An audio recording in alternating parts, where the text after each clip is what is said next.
At some point later in the night, Sean Combs himself offered you a drink. This didn't come from staff or someone holding a tray of drinks, it came from him directly. Correct. The first drink started to have some effect on me, and I just thought, these are really strong drinks. It wasn't until the second drink, and it was already too late, that I realized that there was something wrong with the drinks. Instead, this case could go forward, and he would have to sit for depositions, argue, defend, show where his whereabouts were, and the light of day could be very damaging to him both in the court of law and the court of public opinion. Jay-Z, the mogul often referred to as a rat by critics, has managed to keep a low profile amidst the intense legal drama surrounding Diddy. However, his time in the shadows is over, thanks to the actions of high-powered attorney Tony Buzbee. Nearly 2 months ago, Buzbee teased a major revelation involving a prominent figure, and now he has delivered on that promise. But the names that we're going to name, assuming that our investigators confirm and corroborate what we've been told, are names that will shock you. Despite the mounting allegations, Jay-Z is standing firm, leveraging his immense influence to confront the accusations head-on. Reports suggest he has relied on financial settlements to silence alleged victims, a strategy that has proven effective in the past. However, this time it appears the individuals involved are refusing to back down, prioritizing their dignity over monetary payouts. For Jay-Z, this presents a very difficult situation because unlike Sean Combs, Jay-Z doesn't have the opportunity to say that he's being charged criminally and that this civil case should be paused. Instead, this case could go forward and he would have to sit for depositions, argue, defend, show where his whereabouts were, and the light of day could be very damaging to him both in the court of law and the court of public opinion. Jay-Z has been famously married to Beyonce for 16 years. They have 3 children together. Today, Jay-Z denying all allegations, saying in part, "My only heartbreak is for my family," adding, "These allegations are so heinous in nature that I implore you to file a criminal complaint, not a civil one. Whomever would commit such a crime against a minor should be locked away. Would you not agree?" These alleged victims would deserve real justice if that were the case. His attorneys quickly taking his rebuttal to court, filing a motion to deny the accuser's request to remain anonymous or dismiss the lawsuit, calling it a cynical and calculated campaign to force payment of an exorbitant sum of money. There are a number of reasons as to why a defendant would ask that a plaintiff be named in a civil lawsuit such as this. They may simply say that getting the name and the time and place of when something occurred would better allow them to prepare for a defense. The other, probably less benign reason is oftentimes when someone is accused of a crime like this, the accuser doesn't want to be named, and if they are forced to be named, we have seen certain people decide to drop the lawsuit altogether. So it could be a tactic to try to get the lawsuit dropped. The wall of silence has now been broken, and victims are coming forward. This recent revelation stems from one of at least 7 civil lawsuits against Sean Combs filed in October by attorney Tony Buzbee, all of which allege Combs dozens of victims for over 2 decades. What shocked me most was that it was going on openly in front of other people. Jay-Z and Tony Buzbee. Tony Buzbee, who's representing the Jane Doe against Jay-Z and Diddy, is now claiming that Jay-Z's legal team, again alleging this, that Alex Spiro, is the Jay-Z's lawyer, is out there sending investigators. Here was what he said. Investigators from New York have called many of our law firm's current and former clients. What they didn't anticipate was one of the clients decided to record the conversation. It's shocking and illegal. Here's a portion taken from the transcript. In a couple of days, or maybe by next week, anyone Googling Buzbee and his company, his practice, are going to get into litigation, okay?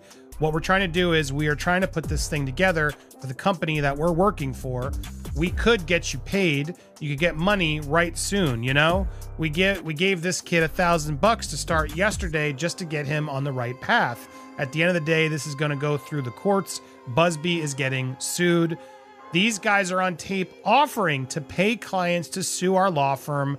That's a crime. Now, he shares this photo on his Instagram with sort of the same message. Now, there are comments disputing this. I can't confirm or deny any of this. This top comment, Busby's hired these guys. I've seen the middle dude. I don't know if this is true, but again, it just goes to show I don't know who to believe or what's going on, because as all of this is going down, which seems pretty awful if true, especially if he's got audio tape confirming it, are they actually connected to Jay-Z's legal team? That's going to be the big question. Everyone will say they are, but are they actually? Tony could have hired them. Anybody could have hired them. That's what's so problematic. Diddy's team could have hired them to try to get Jay-Z more intertwined. Who knows?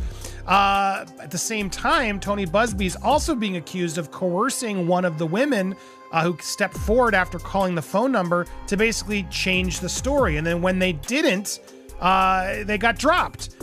Here's Megan Cuniff, who's a good reporter and all this, a declaration from one of Carter's lawyers that somewhat ironically says the woman wants to remain anonymous because she fears retaliation from Busby. As this breaks down, she, the law firm rep is, serving the affidavit declaring under penalty of law that yes, this woman came in. She said that she told Busby the story. Busby wanted it to be, how does Sean Combs connect? When she said Sean Combs doesn't connect, but it was a separate trafficking case, Busby sort of wanted her to include Combs. When she wouldn't, they said they weren't interested. And that's why the woman stepped forward, because she felt this is not good for actual victims. So look, we got two opposing legal issues. Both sound extremely serious. A significant twist in this case comes from a Jane Doe who delivered a shocking tell-all interview with CNN. She recounted harrowing experiences at Diddy's infamous parties, alleging that she not only witnessed, but also endured the dark side of these high-profile gatherings. According to your lawsuit, you were hired by a security firm to work security at one of the infamous white parties that was thrown by Sean Combs in the Hamptons. What was that experience like? At first, he was incredibly friendly, very gracious. So you had a friendly chat, and then according to your lawsuit, at some point later in the night, Sean Combs himself offered you a drink. This didn't come from staff or someone holding a tray of drinks, it came from him directly. Correct. The first drink started to have some effect on me, and I just thought, wow, these are really strong drinks. It wasn't until the second drink, and it was already too late, that I realized that there was something wrong with the drinks. Sadly, Sean Combs was waiting in the wings. He was watching from some sort of vantage point, and once I was in a helpless position and he was sure that he was in a position of power, then he took advantage of the situation. You allege that you were forcibly pushed into an SUV by Sean Combs. That act alone, according to your lawsuit, left you in considerable pain. And then once inside the vehicle, your lawsuit says plaintiff was held down by Combs, who overpowered him while he struggled to escape due to the effects of the drugs in his system. And it goes on to say that he you. I was screaming. I was telling him to stop. It was incredibly painful.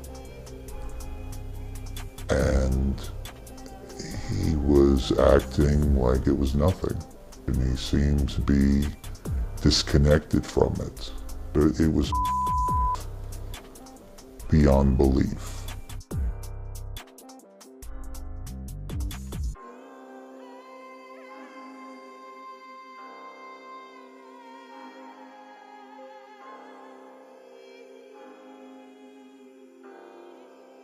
All right, CNN's Elizabeth Wagmeister, who's doing really amazing reporting on this subject, is here with your exclusive. What was it like to sit down with this man? You know, John, this was the first time that he has told anyone other than his attorneys this story. He, as you see, we concealed his identity. He filed his lawsuit back in October as a John Doe. He says that he wants to keep his anonymity because he wants to keep some semblance of his life private, but that's a difficult thing to do, to sit down and tell your story to a stranger as a journalist. So I asked him, why now? Why are you coming forward now? And he said that he did not know that there were other accusers of Sean Combs out there. He only found out from seeing news reports. And there was one report he saw that there is somebody who alleges that they were 9 years old when they say that they were by Sean Combs. And this John Doe that I sat down with, he said if a 9-year-old could do it, then I could do it. And it made him feel like he wished that he spoke out before because he could have prevented children from allegedly being.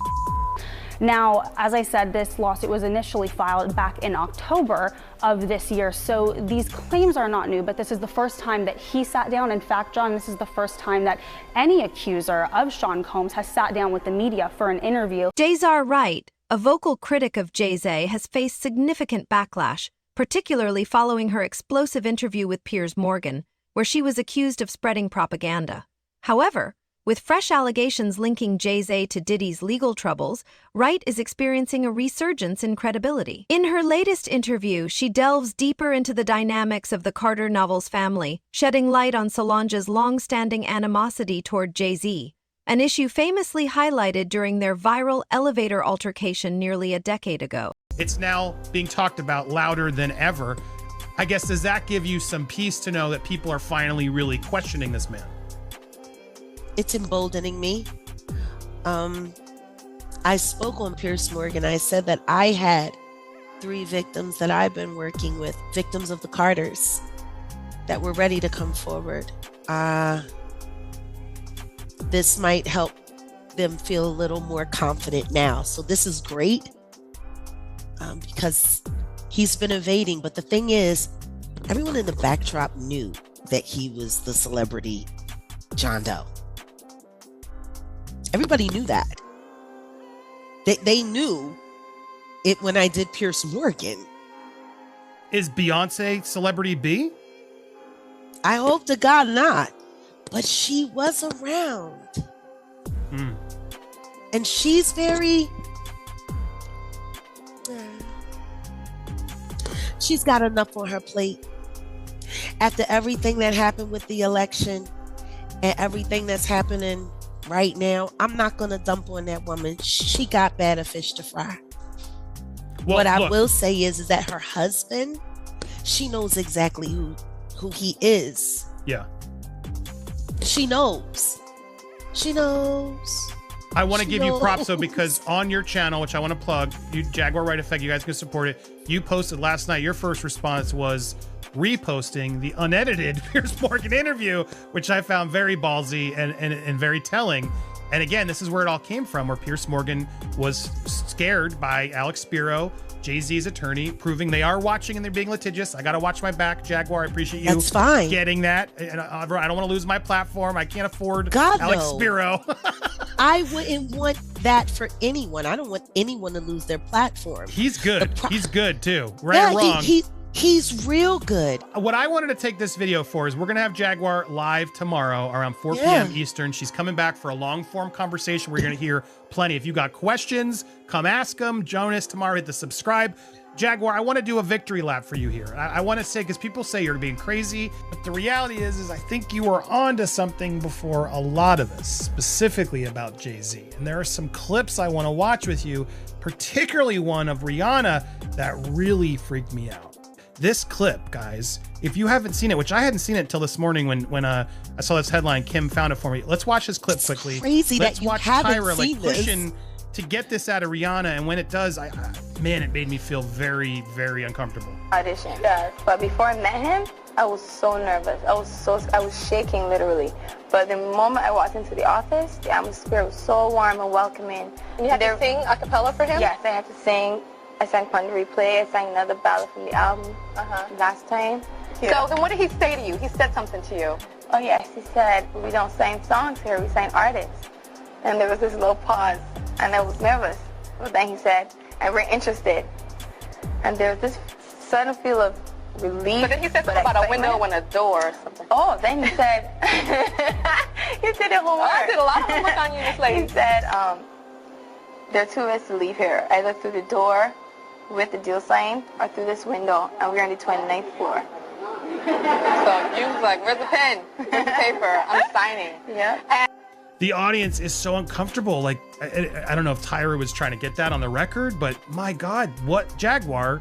He threatened her. This is her own words coming out of her mouth. And she was a kid at that time, correct? A 15-year-old girl who had been flown to the United States without parental supervision or a chaperone, brought to a grown man's office in a large corporate Manhattan building. Everybody knew when she flew in. I was there the day she got signed. Everyone was talking about it, and the 6 hours that she spent with him, and the 4 hours that she spent alone with him with no parental supervision. Her father didn't show up to the next day to come and collect the check. Well, and there's this is in her life. The rumors were even beyond that, right? That Jay-Z was cheating on Beyonce with her when she was Very much 17 so. is what a lot of this came out through a publicist who later then Have had you to spoken apologize. to my friend Jonathan Hay? You should talk to Jonathan. Please. Because Jonathan was there. He was right there working with Rihanna. And it was right when they started crafting her to be seen as a brand and commodity only and not a person. And when I talk to Jonathan now, just to hear him when he thinks of his teenage daughters, he was like, Rihanna was the same age my girls are now. I couldn't imagine putting my daughters through what we put her through. And then the next thing you know, she was removed from that first team from Pond the Replay and replaced with all new handlers and kept sheltered in Los Angeles, where she was going out to parties and partying at 15, 16, 17 years old, hanging out at the Rainbow Room, hanging out. Yeah, like it was one of my friends who found out she was 17 when everyone thought she was 21. And he was like, yo, why do y'all got me carrying this girl around? And she's, oh, it's cool, it's cool. Is that why this happened? Do you have any insight on this infamous elevator video where Solange was seen just unloading on him? Beyonce's there as well. What I will say is, right there, that's the moment when he told her to back up and called her Tito Jackson. Respect There was- and love to Tito Jackson, who we just lost recently. I know. Tito legend, could never yeah. get a break, and he's the nicest guy. But here, yeah, Jay-Z there trying was- to mimic, she's not worthy, she's nobody, is what he's trying to Pretty do. And much is what he pretty much said to her. But the thing is there was infidelity that was happening that night. Both of them got caught doing things they weren't supposed to do. I believe there might have been some DV that happened. And people who know Mr. Carter knows he doesn't have a problem with putting his hands on his wife. Even Johnny Depp's former legal counsel has weighed in on the matter, expressing skepticism about Jay-Z's chances of emerging unscathed. Their insights, coupled with the seriousness of the Jane Doe allegations, paint a troubling picture for the rap icon. I have to bring on one of our favorites, renowned litigator, trial attorney Ben Chu, who famously represented Johnny Depp in his very high-profile civil trial against Amber Heard. My goodness, I mean, what do you want to talk about first? You want to first talk about the allegations in the Jay-Z lawsuit before we talk about the legal war that's going on? What do you make of the fact that he has been identified in this case and the allegations against him? Good morning, Jesse. It's great to see you again. Yeah, these are shocking allegations, and I think he's put out a very forceful statement against them, which I think is a good move, both legally and in terms of PR. You know, assuming, of course, that he is innocent of that. I think these are the kinds of allegations that one would expect someone falsely accused to push back on extremely strongly, which he has now done. For people who haven't read the complaint, let me just give them a sample. It reads, Combs then threw plaintiff toward a wall. Again, allegedly 13 years old when this happened. Combs then threw plaintiff toward a wall, causing plaintiff to fall. Plaintiff got up and stumbled, at which point Combs grabbed her again and threw her on the bed. At that point, Carter began removing plaintiff's clothes as she grew more and more disoriented. And then the complaint says that Jay-Z this 13-year-old, and then Diddy allegedly her too, and she claims she actually fought back, hit Combs in the neck, was able to grab her clothes, run out of the room. Ben, could she win a case like this based purely on her testimony? If this is so old, you know, maybe there's no surveillance, maybe there's no text messages, maybe there's no forensics, could she win based purely on her account of what happened? She could theoretically win if her testimony were especially compelling, but I think you put your finger on one of the real weaknesses, is that these allegations are ancient. One thing that leapt out to me is the allegations also include that there was a witness, yes, you know, other than Diddy, who a female, another woman. Her testimony, and obviously she will be subpoenaed, could be crucial. I mean, if that testimony corroborated the plaintiff's claims, then that would be something that would really be a game changer. But the plaintiff alone, I think, is going to face some credibility issues, especially when you have Jay-Z. I mean, Diddy, the allegations are pretty widespread, but there haven't been similar allegations about Jay-Z, and that really sets his case apart. I believe you're referring to Celebrity B, this female celebrity who was in that room. Do you think this person has settled maybe her claims with Tony Busby? What do I mean by that? If she was present, I imagine that Tony Busby might have reached out to her and said, listen, I can file a lawsuit against you too because of you being there. You were present, you were a witness, maybe. Do you think that this is a person who maybe already settled her claims so that she would be a cooperating witness for Tony Busby's case? I mean, tell me how you think that might work. That would be a brilliant move if that's what Busby did, because otherwise he is making really, the worst, the harshest kinds of allegations, and he's signing his name to it. I mean, he referred to his client vetting a demand letter. Well, sure, the client is supposed to vet the demand letter for in terms of the factual allegations, but the legal allegations, the legal import of that is in the province of the attorney. So you can't necessarily just hide behind your client. But were he to have made a deal with Celebrity B, that would really backstop both his client and himself in terms of his potential exposure for being involved in frivolous litigation. But you think Celebrity B would take any kind of deal where they have to testify and say, yeah, I was in a room while a 13-year-old was being and yeah, I'm not being sued now because I settled my claims? I mean, either way, if this is true and this person knows who Celebrity B was, I can't even imagine, even if they were a cooperating witness of some kind, that they don't look really, really bad from this. I totally agree. I think that premise is dubious for the reasons you mentioned. I mean, Celebrity B, while it would be a terrible thing not to have reported these crimes, and they were very serious crimes if in fact they were committed, but it's unclear what, if any, civil liability Celebrity B would not have or would have for not being a good Samaritan.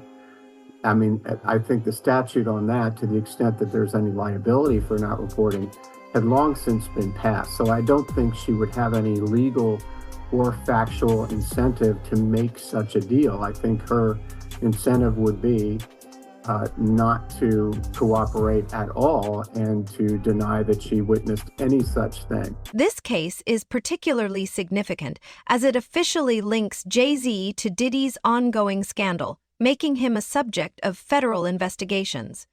The lawsuit now places Jay-Z squarely in the spotlight, with legal experts suggesting that his involvement could lead to even more revelations about Hollywood's dark underbelly. She's going by Jane Doe in this case, filed the complaint back in October, but has just now revised it to include Jay-Z, making him the first celebrity to actually be named in a case with Diddy. And let's just say that the internet is not surprised, nor do they have much sympathy. Somebody commented and said, "This is the least surprising headline I've read on X in years."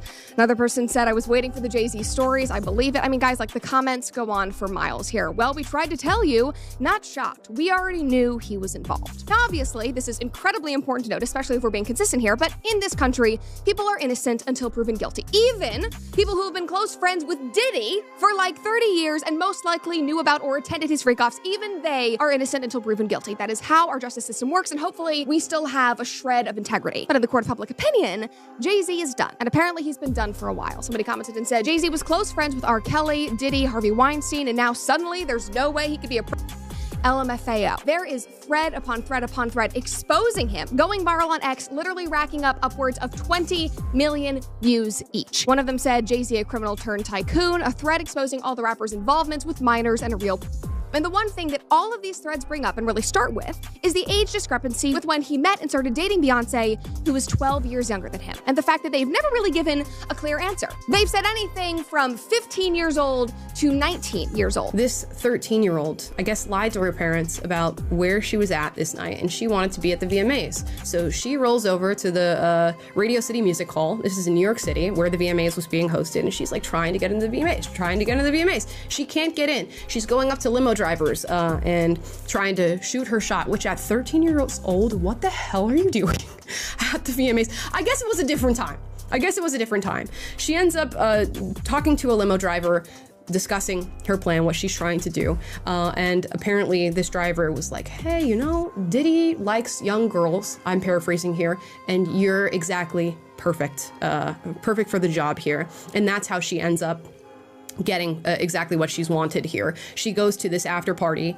hosted by P. Diddy, and she's there with Sean Diddy Combs, Sean Carter, who we know as Jay-Z, and Celebrity B, which is this female celebrity. Amid the chaos, Jay-Z and Beyoncé made a public appearance at their daughter Blue Ivy's red carpet premiere, presenting a united front. While their poised demeanor appeared to be a PR win, critics argued that it may be a distraction from the brewing controversy behind the scenes.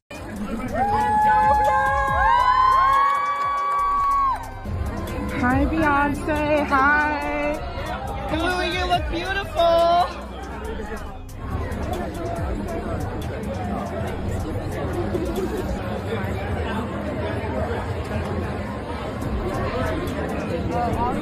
Also, your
Joey, I want to start with just the statement from Jay-Z, which is so forceful in its denial. I just read a teeny part of it, it's long, where he says that they should file a criminal complaint. Is that even possible at this point? So based on the allegations, Jessica, good morning, good to see you. I think that it certainly could be. Why do I say that? Now, he, of course, is more than annoyed, would be an understatement. He has a family and he has a lot to protect, including his brand. But to the extent that he's saying, hey, come after me criminally, that could be likely. Why do I say that? Because New York, and what's alleged in this complaint is forcible compulsion. What that means in English is that it's saying that he held her down, her, and that, of course, the allegation is that Mr. Combs did the same thing. And so if those facts are actually accurate, it would require an investigation by prosecutors, and if true, right, you could pursue it criminally. Now, with respect to the evidentiary value, yes, it happened 24 years ago, right, more than 24 years ago, but in the allegations, there's a few things. Number one, there's allegation that another celebrity was present at the time, right, in addition to other people. Number two, there's the claim by the victim, right, that she left, that she went and she was seen by a gas attendant who saw her in distress. Number three, that she phone called her dad, who showed up, the 13-year-old, and now removed her. So civil complaint, simply allegations, needs to be proven in a court of law, but if true, it could rise to the level of criminality, and, you know, we'll see what happens, or if the DA looks and investigates. TMZ host Charles Boder, who has been closely following the case, suggests that the PR teams of Jay-Z and Beyoncé have mishandled their response. According to him, their missteps could complicate their efforts to prove their innocence, if there's even any innocence to prove. Jay-Z and Beyonce's part to show, unity and that they were together and show up because, Beyonce is, everything is coordinated. She doesn't usually do red carpets. They release the photos themselves. I think she would do this. I think she would have done this red carpet anyway because Blue Ivy's in the movie as well, and it was a big moment for her. So I think she was planning. I know she was planning to go, and was expected to be there. I think what Tony Busby, the reason he filed this on Sunday, is he wanted to either force Jay-Z to not go. Because as you know, what normally happens when celebrities are suddenly involved in a controversy, they don't go out to events because they don't want questions. They don't want photos that bring up the news cycle again. So typically they wouldn't go. And clearly, Tony Busby, if that was his plan in filing it on Sunday, he miscalculated because Jay-Z decided he was just going to go full bore against him and say, I got nothing to hide. And I'm going out with my family no matter what you want to accuse me of. Charles, I want to ask you about what you just mentioned moments ago where you talked about saying, why didn't you file criminal charges? And he said something like, look, wouldn't you think that something that was this heinous and this egregious, why wouldn't you want to file criminal charges? Does this have anything to do with the statute of limitations? And look, excuse my ignorance on this. Was this filed in Los Angeles or in New York? It was filed in New York. So, the civil lawsuit was filed in, I think the civil lawsuit was filed in federal court. But the statute of limitations would be in New York State. And there are no statute of limitations for first degree in New York State. And based on the allegations that were put in the lawsuit, this would be, if there were to bring criminal charges, would be first degree. So there is no statute of limitations. So I can't imagine Jay-Z would put that in a statement without his lawyers knowing, look, there is no statute of limitations. So if you're going to call him out this way, if you're going to dare him, know that it's possible that they will file a criminal complaint. Doesn't mean that the DA would bring charges. The other thing you got to look at is, and by the way, Tony Busby has since told us that his client is considering that. He said it is up to his client ultimately, but there is a chance that she would go to NYPD and file a criminal complaint. Now, investigating 24 years later, finding witnesses, finding evidence would be extremely difficult for the authorities, but we'll see if it goes that way. So what do you think? Will this be doomsday for yet another rap mogul? Let us know in the comments. And if you're here for all the drama, don't forget to like, share, and subscribe for more explosive music industry secrets. Until next time, fam, keep it locked.